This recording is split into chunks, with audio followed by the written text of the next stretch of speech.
పార్టీని నిరంతరం కంటికి రెప్పలా కాపాడుకున్న సహచరులైన మీ అందరికీ పేరు పేరున హృదయపూర్వక నమస్కారం తెలియజేస్తూ ఉన్నాను.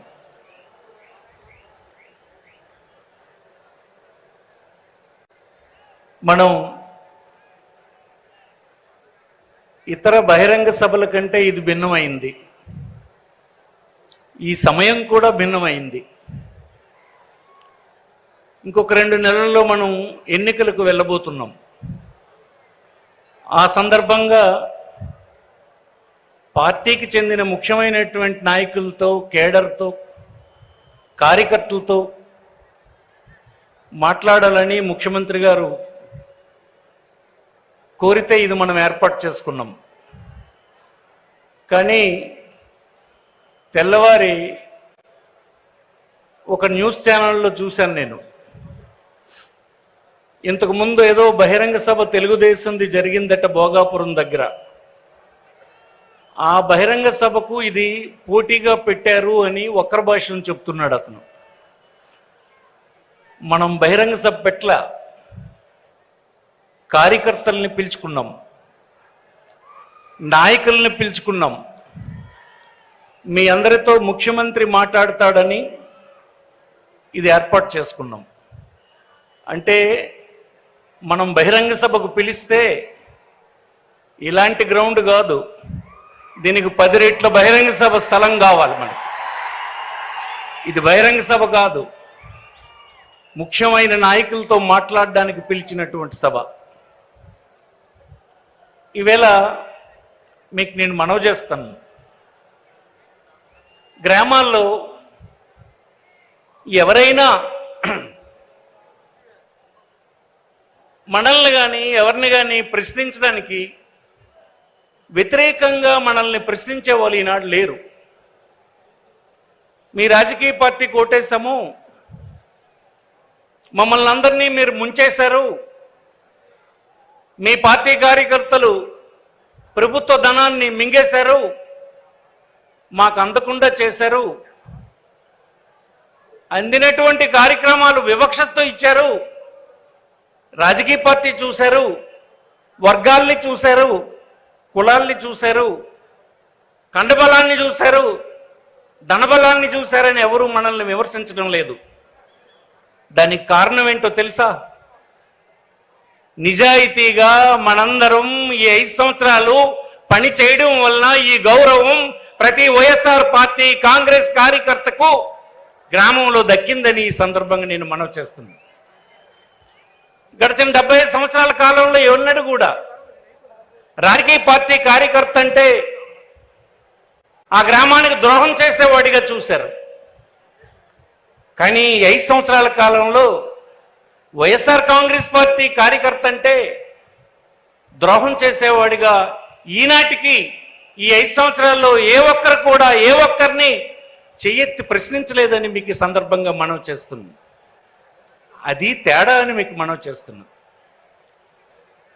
నాకు ఒక ఆమె అడిగింది, అయ్యా నేను సంతలకు వెళ్తాను, బంధువుల ఇళ్ళకు వెళ్తాను, వేరే వేరే గ్రామాలు తిరుగుతాను, అందరూ అడుగుతున్నారు నన్ను, జగన్మోహన్ రెడ్డి పనిచేస్తున్నాడు, పేదలకు ఇచ్చేస్తున్నాడు, పనిచేస్తున్నాడే అంటారు, కానీ తినేస్తాడని ఒక్కడు కూడా నాకు అనలేదయ్యా అని మాట చెప్పారు.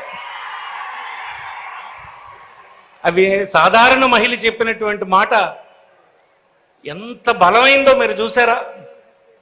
5 సంవత్సరాల అధికారం నడిపినటువంటి ఒక నాయకుడిని సూక్ష్మంగా అర్థం చేసుకున్నటువంటి సాధారణ మహిళ సమాజం నుంచి ఏమన్నది?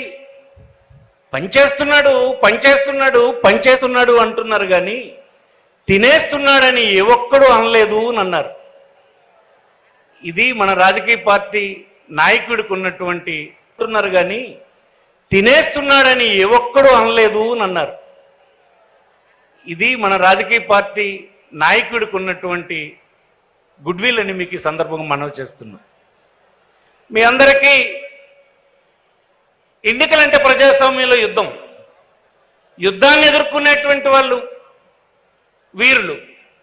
వైఎస్ఆర్ పార్టీకి చెందినటువంటి వీరులు కొన్ని ఆయుధాలు కలిగి ఉండాలి. నిన్న 2 రోజుల క్రితం 3-4 రోజుల క్రితం మన ప్రతిపక్షానికి చెందినటువంటి నాయకుడు చంద్రబాబు నాయుడు ఊరూరా ప్రచారం చేయిస్తున్నాడు. విద్యుత్ ధరలు విపరీతంగా పెంచారు, ఈ పార్టీ కోటేయకండి అని చెప్తున్నారు వాళ్ళ కార్యకర్తలు. నిజమే, విద్యుత్ ధరలు పెరిగాయి. విద్యుత్ ధరలు పెరగడానికి కారణం ప్రజల అవసరాలు తీర్చడానికి, వినియోగదారుల అవసరాలు తీర్చడానికి దేశవ్యాప్తంగా ప్రైవేట్ ఉత్పత్తిదారుల నుంచి కొన్నటువంటి విద్యుత్తుని మనం సరఫరా చేస్తున్నాం. కొన్నటువంటి విద్యుత్ ధరని యథాతథంగా ప్రజల నుంచి మనం వసూలు చేయాల్సి వస్తుంది. గ్రామ గ్రామాన ఇంటింటా వెళ్ళినటువంటి తెలుగుదేశం కార్యకర్తలు విద్యుత్ ధరలు పెరిగినాయని చెప్తున్నారు. 2 రోజుల క్రితం చంద్రబాబు నాయుడు గారు ఏం చెప్పారంటే, ఆయనకు ప్రజలు ఓటేస్తట, ఆయన ప్రభుత్వం మళ్ళీ వస్తట, విద్యుత్ ధరలు పెంచడట.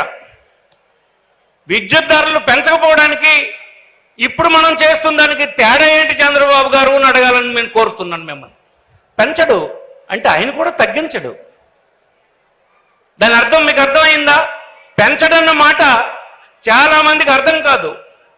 పెంచడం అంటే ఈనాడు ఈ ప్రభుత్వం చేస్తున్నటువంటి ధరలు సమంజసమైనవే అని చెప్పడం కాదా అని అడుగుతున్నాను నేను. నువ్వు తగ్గిస్తావా చెప్పు. అందుకోసం ఈ మాటలకు విలువ లేదని మనం చేస్తున్నాం. ధరలు పెరిగినాయని ప్రచారం చేస్తున్నారు. నూనె ధర, పప్పు ధర, కిరసన్ ధర, ఆ ధర ఈ ధర పెరిగిందంటారు. మీరు అడగండి, ఈ దేశంలో 29 రాష్ట్రాలు ఉన్నాయి. 29 రాష్ట్రాల్లో రకరకాల పార్టీలు ఉన్నాయి. ఒక్కొక్క రాష్ట్రంలో ఒక్కొక్క రాజకీయ పార్టీకి ఇంకొక ముఖ్యమంత్రి ఉన్నారు. ఆంధ్రప్రదేశ్ కంటే కందిపప్పు, నూనె, ఇంకొకటో ఏ రాష్ట్రంలో చవగ్గుందని వచ్చినటువంటి తెలుగుదేశం కార్యకర్తల్ని ప్రశ్నించమని మన అభిమానులకి, ప్రజలకి, పౌరులకి మీరు చెప్పాలని మనం చేస్తున్నాం. దేశంలో అన్ని చోట్ల ఆంధ్రప్రదేశ్లో ఉండే ధరలే ఉన్నాయి. కానీ దేశంలో అన్ని రాష్ట్రాల్లో జగన్మోహన్ రెడ్డి ముఖ్యమంత్రి కాదు, వైఎస్ఆర్ పార్టీ పరిపాలిస్తున్న రాజకీయ పార్టీ కాదు. వారికి ఈ విషయాలు తప్ప ఇతర విషయాలు ఆరోపణలు చేయడానికో, మాట్లాడడానికో, విమర్శించడానికో ఆయుధాలు లేని పరిస్థితిలో ఉన్నారు వాళ్ళు. అందుకోసం ఇట్లాంటి మాటలను చెప్పి నచ్చజెప్పాలని చూస్తున్నారు. మనం ఒక వర్గానికి ఇవ్వలేదని చెప్పడం లేదు, ఈ కార్యక్రమం మంచిది కాదని చెప్పడం లేదు. ఏది మంచిది కాదో చెప్పనండి చంద్రబాబుకి. ఇందులో ఏ కార్యక్రమం మంచిది కాదో చెప్పలేరు, ఎక్కడ అన్యాయం జరిగిందో చెప్పలేరు. మనం ఏ వర్గాన్ని చూడడం లేదు. ప్రజలందరినీ మీరు కోరండి. మా పార్టీ వైఎస్ఆర్ కాంగ్రెస్ పార్టీ మళ్ళీ ఎన్నికల్లో మీ సహాయం కోరడానికి వచ్చినటువంటి పార్టీ. ఎన్నడూ వర్గాలుగా చూడలేదు, పార్టీలను చూడలేదు, ఇంటిపైన ఏ జెండా పెట్టారో చూడలేదు, ఇంతకుముందు ఏ పార్టీకి ఓటేశారో అడగలేదు, రేపు ఏ పార్టీకి ఓటేస్తారని కూడా కండిషన్ పెట్టలేదు. ఆ విధంగా వెల్ఫేర్ స్కీమ్స్ ఇచ్చినాము. మాకు పార్టీలు లేవు. పేదవాళ్ళకి సంబంధించి వారి కన్నీరు తుడడం, ఆకలి తీర్చడమే మా పార్టీ. మీరెందుకు పార్టీల కింద ఉండాలనుకుంటున్నారు అన్నది గ్రామాల్లో మీరు ప్రశ్నించాలని ఈ సందర్భంగా నేను కోరుతూ. ఈనాడు తెలుగుదేశం ఏమంటారు? ఎందుకు తెలుగుదేశం? అధికారంలో ఉన్నటువంటి రాజకీయ పార్టీ నువ్వు తెలుగుదేశం అని ఇంకొక వర్గం అని అనుకోవడం లేదు. నీ అవసరాలు తీర్చడానికి నీ అర్హతను ప్రామాణికంగా తీసుకొని నీకు సహాయం చేస్తుంటే ఆ రాజకీయ పార్టీని నువ్వు శత్రువు కింద ఎందుకు చూడాలనే మాట అడగండి. ఈ విధంగా గడిచిన కాలంలో అధికారంలో ఉన్నటువంటి తెలుగుదేశం పార్టీ చేయలే. అందుకోసం ఈ రాజకీయ పార్టీ పరిపాలన ఈ రాష్ట్రంలో ఈ పీరియడ్ చాలా గొప్పదని మీకు మనవి చేస్తున్నాం. 70 సంవత్సరాలు అయింది స్వాతంత్రం వచ్చింది. చాలా వర్గాలు అయ్యో మా తాత చెప్పాడు స్వాతంత్రం వచ్చేస్తే అన్నీ మనకు వనగూరుతాయని చెప్పాడు. మా తాత కాలం అయిపోయింది, తండ్రి కాలం అయిపోయింది, నా కాలం అయిపోయింది, నా కొడుకు పెళ్ళిడికి వచ్చాడు. ఈవేళ కనీసం పొద్దంతా కష్టపడి నా రక్తాన్నంతా చెమటగా చిందించి 4 ముద్దలు అందరం ఒక చోట కూర్చొని కుటుంబ సభ్యులందరం తిందామంటే ఈ 4వ జనరేషన్కి కూడా నాకు అవకాశం లేదే. ఏమి స్వాతంత్రం ఇది? ఈ స్వాతంత్రం మా కుటుంబానికి ఏమిచ్చిందని బాధపడుతున్నోడికి ఈవేళ మన రాష్ట్రంలో ఉండేటువంటి వైఎస్ఆర్ కాంగ్రెస్ పార్టీ పాలనలో ఒక ఇల్లు దొరికింది, ఒక స్థలం దొరికింది, ఒక పెన్షన్ దొరికింది, కడుపు నిండా తిండి దొరికింది, కన్నీరు తుడిచాము, సంతోషంగా ఉండేటట్టు చేసాం. ఇది గొప్ప విషయాన్ని మనం చేస్తున్నాం.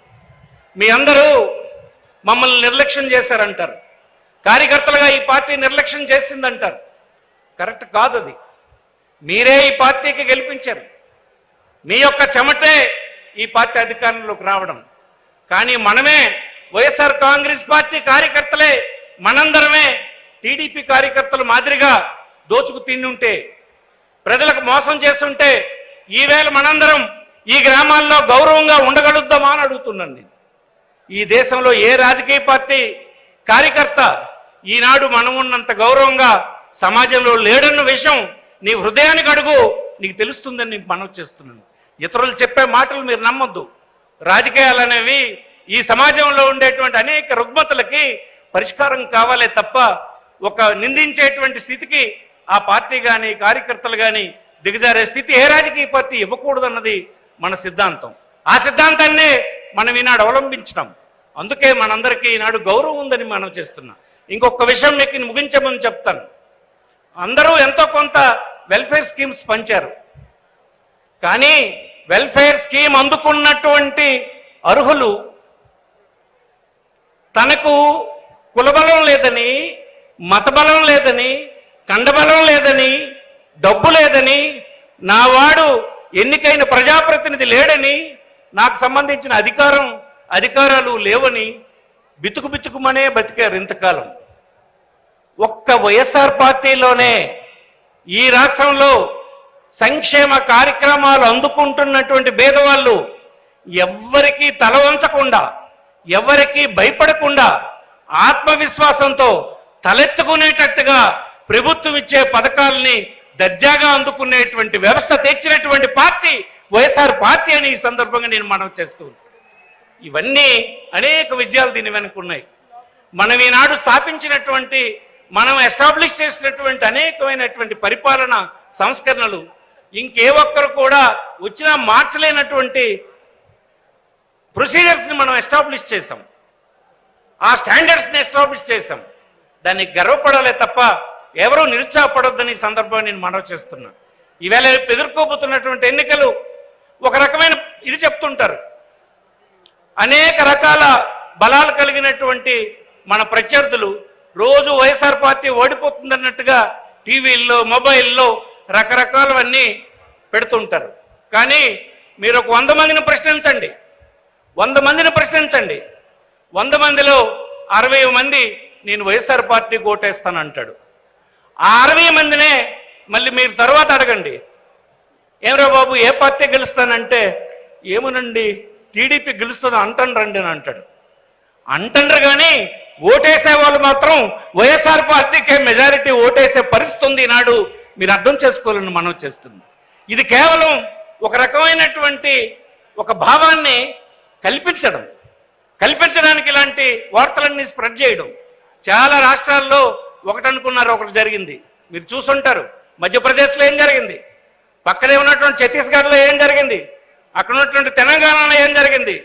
ప్రజలు ఎవరితో ఉంటాడో వాడిదే అధికారం. ఈవేళ ఏ 100 మందిని మీరు ఒక బడ్డీ కొట్టు దగ్గర కూర్చొని ఏ పార్టీకి చెందినవాడిగా నువ్వు కానివాడిగా నువ్వు అడుగు, 100 మందిని అడిగితే 55 మంది 60 మంది వైఎస్ఆర్ పార్టీకి ఓటేస్తామంటారు. వాడినే కొంత దూరం పోయిన తర్వాత పిలిచి నువ్వు ఇంకోటి చేత అడిగించు, ఏ పార్టీ గెలుస్తుందని అంటే తెలుగుదేశం అని చెప్తాడు, కాకపోతే ఇంకో పార్టీ అని చెప్తాడు. ఎందుకంటే అది వాళ్ళు పుట్టిస్తున్నటువంటి గ్యాసిప్స్. ఓటు మాత్రం వైఎస్ఆర్ పార్టీకి ఉంది.